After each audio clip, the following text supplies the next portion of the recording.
طبعا حبيت اصور لكم العدس بس علشان الفيديو ما يبقاش طويل، يعني ما بحبش اعمل فيديوهات طويله بصراحه.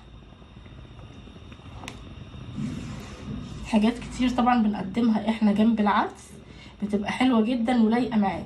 خلاص يا بنات 5 دقايق وهطفي عليه ونشوف بقى هنغرفه ازاي مع بعض.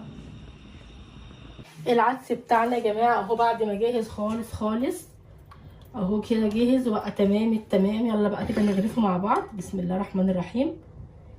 ما تخليهوش تقيل لان كمان الشعريه دي لما بيبرد يعني بتبرد في العدس كمان بتخلي العدس يتقل، فاحنا مش عايزين نعمله تقيل.